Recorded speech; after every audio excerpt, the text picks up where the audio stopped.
Right, so not quite sure how I should be starting this. Should there be a little jingle? Should I jump right in and have a big shouty intro that grabs everyone's attention? I don't know. I am absolutely brand new to this, and I feel a little out of my depth. I feel, because audio is not always my strong suit as per such, especially when you have a Midlander's accent. Because there's a lot of words, when I listen back to this, I will certainly be hearing a lot of my native dialect, and I will be cringing like crazy. But anyway, guess I should get this underway. In fact, I think I need to take a breath, because I feel so sort of worked up and excited for this. I don't feel like I'm breathing. I feel like I'm just ranting, and I haven't really thought about taking my breaths. It's like, just calm down, Kieran. Just calm down and just get into it. Just take your breath when you need it.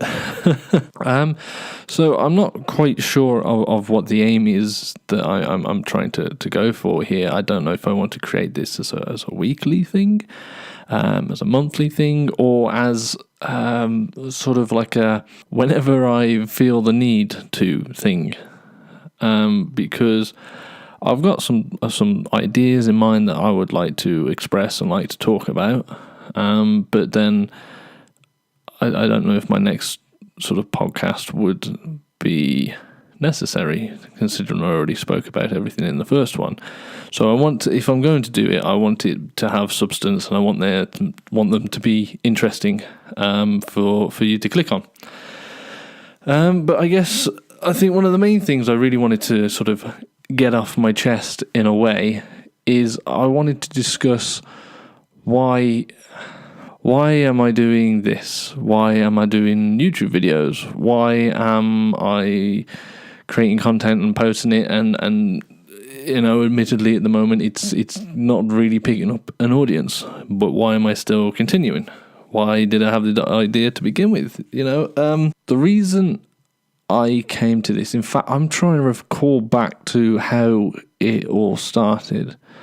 Now, thinking back, the first video that's uploaded on my account is a video I did for work about two years ago, I think it was, and it was a charity event we did for work, and it was a walk from along the Aberystwyth seafront, and I put a song to it, which I can't remember off the top of my head now. I think it was Bittersweet Symphony. I think it was that one. I put that song to it, and basically the whole video is in reverse. It was a really random idea, but I recently got a GoPro, and I thought it was the most amazing thing I'd ever come across, because it was the GoPro for Hero 4 session, which is such a minute little thing that I was blown away by it. In fact, I still am. It's still my favourite. Yeah, it is actually. It's my favourite camera.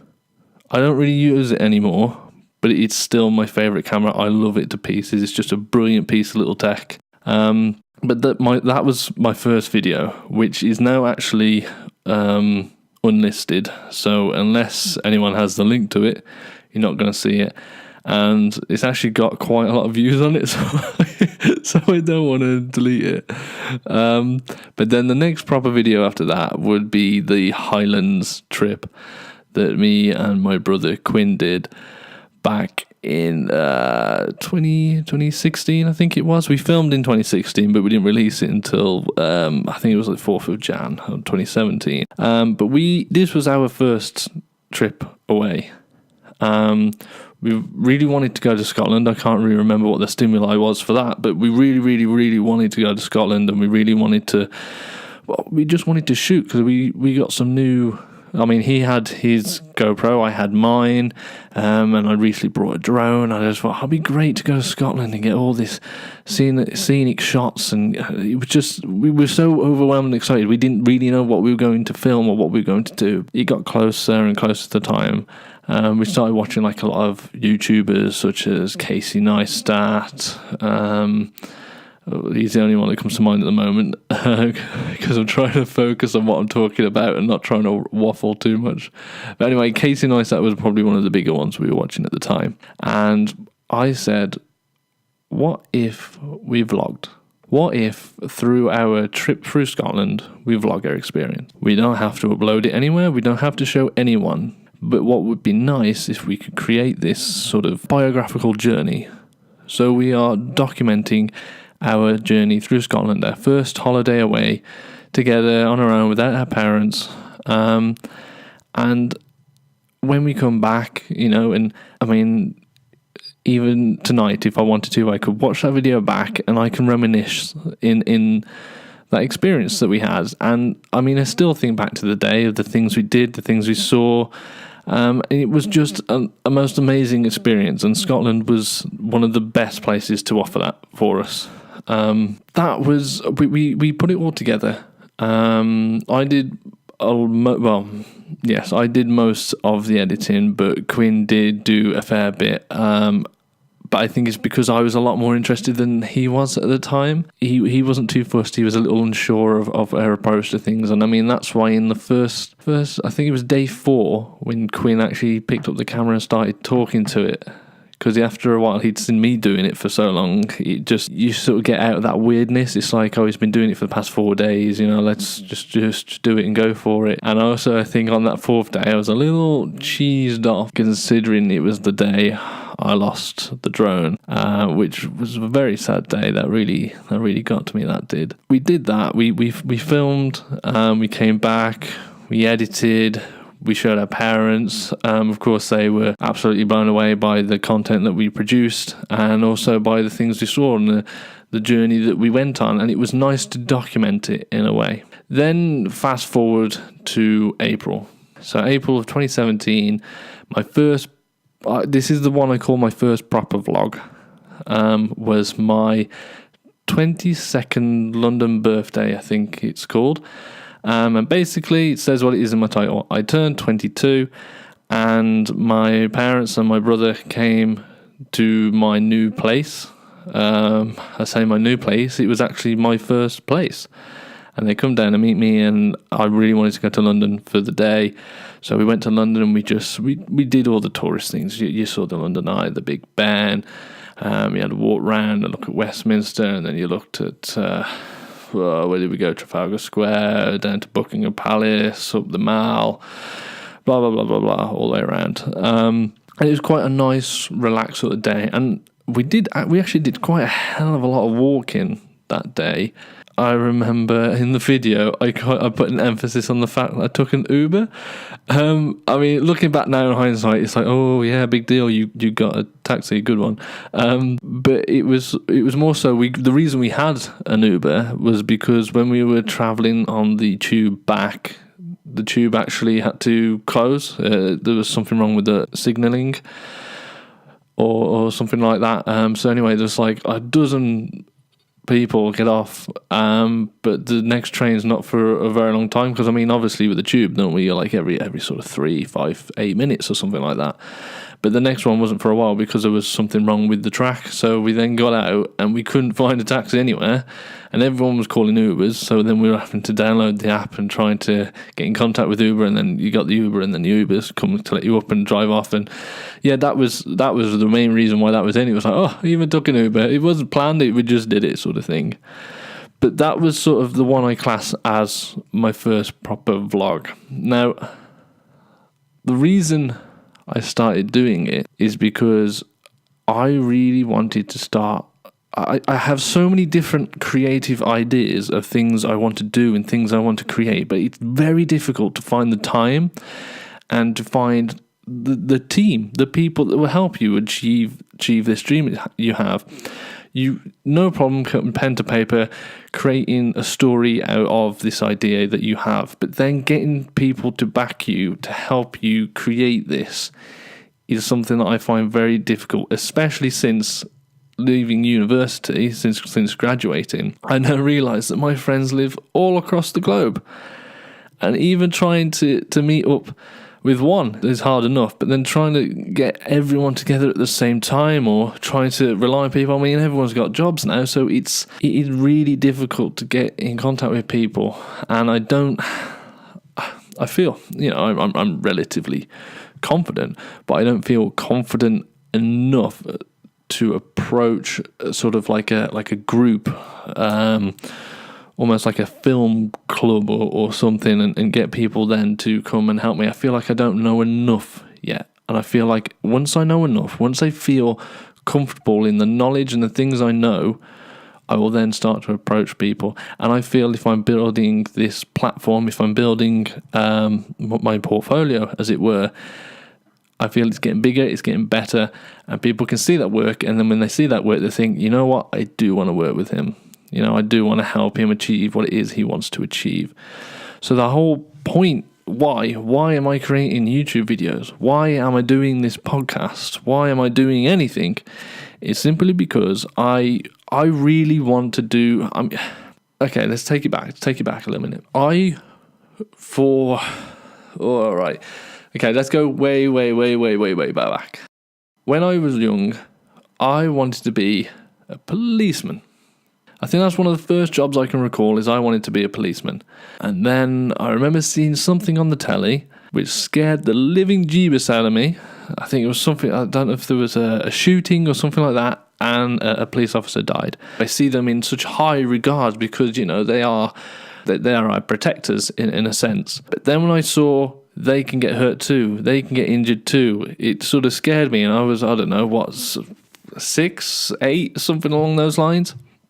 That's a lot to process. Then it went on to being an astronaut. Now, an astronaut is something I've always... I mean, if I could do it tomorrow, I would go. But I would love to be an astronaut. But it's... I don't feel like that's sort of what I want to do with my life. Yes, I would love to go up into space and see it. I mean, who wouldn't? It's such a marvel. It's a wonderful spectacle, and but the thing I can't fathom is how the universe isn't ending. I mean, this table right here in front of me, the beginning of the table is here, but the end of the table is here. That's the start, that's the end. That is the table. How does the universe not end? There's got to be an end. How does it keep going? And when you think like that and you look up the sky, it blows your mind, and you just feel so tiny and insignificant, which then also helps you think that, well, my problems are insignificant compared to the universe. Let's see, I'm waffling now. That's why I've got these little notes down here to keep me on track. Yeah, so I really wanted to be a spaceman, and I still do. But then I went for a phase of I really love doing woodwork, and I love doing graphic design and things like that, and I really enjoyed it. In fact, I even created a website for graphic design. I didn't do... I rebranded my dad's website, but other than that, I didn't do anything for anyone. But I think it was more of an idea of, I have this idea, I'm going to push it. I didn't push it hard enough because I don't think I believed in it enough. So I sort of let back. I don't think it was something I really wanted to do. I enjoyed it, but I don't think it was something I really wanted to do. Then come GCSEs. So, when you choose your options at GCSE, you have the option blocks, right? I really wanted to do drama because I enjoyed it. So I wanted to choose that, but I also wanted to choose art because I really liked art and stuff like that. And then it was like Sophie's Choice. I didn't know which one to choose because I felt whichever one it was I chose shaped the rest of my life. And I spent ages going round and round and round in circles trying to decide what it was I wanted to choose, what it was I wanted to do. And then I remember my mom simply just saying to me, what do you enjoy more? Just that. Simple as that. There's a lot of things she said, and my dad as well. They're really helpful. But that was the thing that really sort of stuck with me. What do I enjoy more? And the clear answer was acting. I absolutely love acting. There is nothing greater than being stood behind the curtain of a stage, knowing there's a couple of hundred people out there that all their eyes are going to be on you, and you have nothing but to pull them in with your next move. That next move that you are going to do is going to make and break the immersion for this audience. And I love the nerves and the anxiety that build up when you're waiting behind that curtain. Because as soon as those drapes are pulled and you step out, every single person has got their eyes on you. And whatever you do in those next sort of 10 seconds, everyone will see. And I love that feeling. Because it's like I control you. Not in a power-hungry way, but this is me giving you the entertainment. I am giving you everything I have. And I recall back at university, there was a moment when I was backstage, and I was playing this character called Grancer from Russell Hoban's Ridley Walker. And Grancer he's an elderly character, but he's very creepy. That's all I'll say, just to keep it PG. And he comes out on the stage, and I spent ages trying to create this character, trying to create a grounding for this character. And I worked for ages on a voice, because I feel the one things that change a character is its voice, stance, and mannerisms. I suppose you can put stance and mannerisms in the same category, but if you change those things, you'll always seem a different person. Right? So, as an old person, imagine hunch over, you got a bit of a painful back, and maybe there's a little bit of a limp in your step.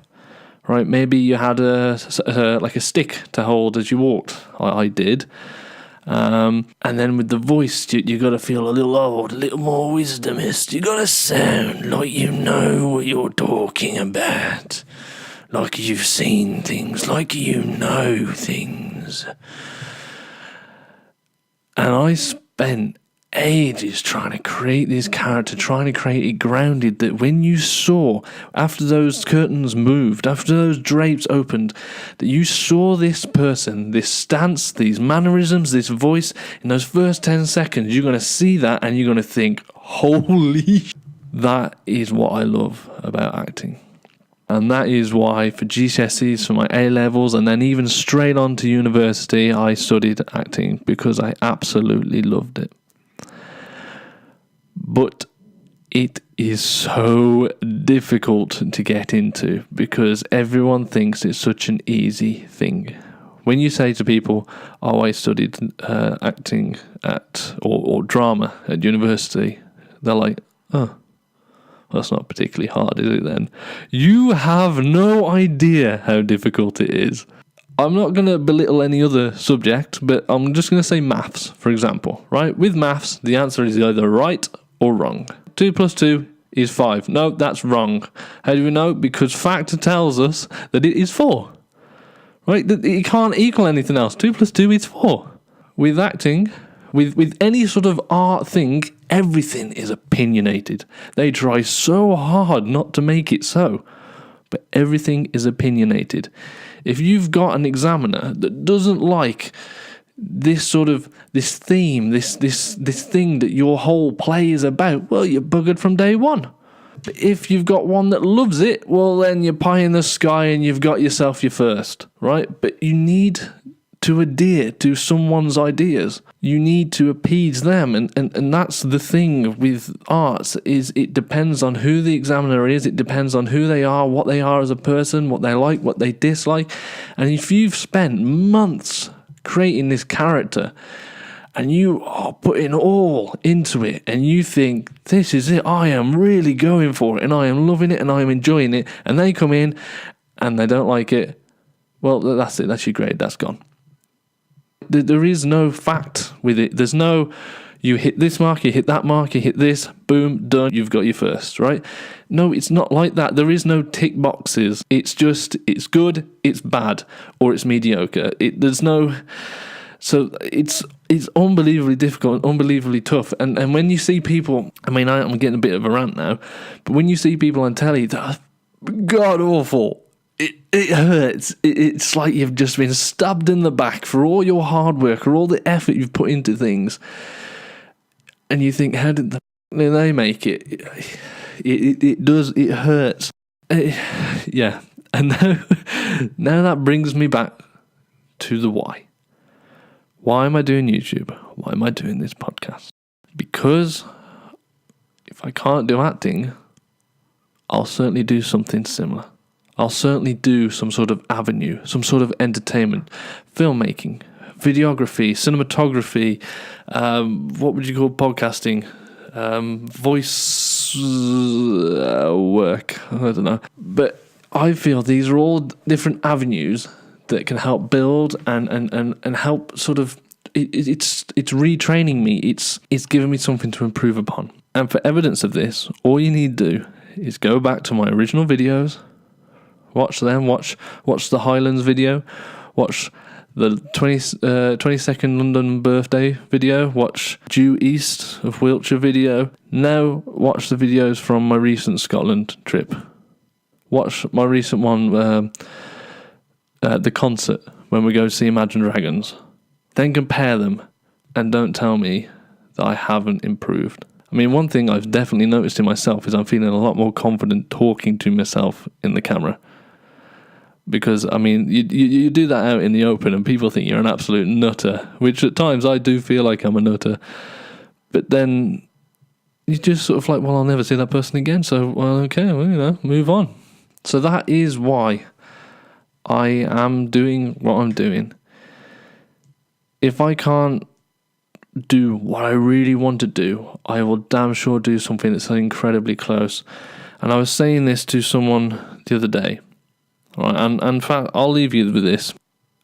When I am on my deathbed, I want to look back on my life and think, okay, I didn't achieve this, or I didn't achieve that. But you know what I did do? Is I tried.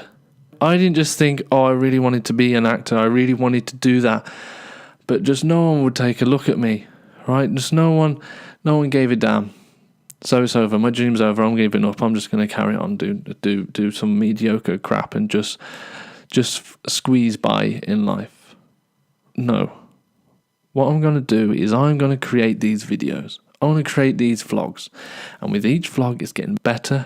Maybe there's one bad one, and then it gets better and better. And another step back, and it's getting better and better and better and better and better and bigger and better. And I hope at some point it creates a bigger audience. But the idea of all this is if I do not get to achieve what it is I want to achieve, at least I can look back and think, my God, did I try?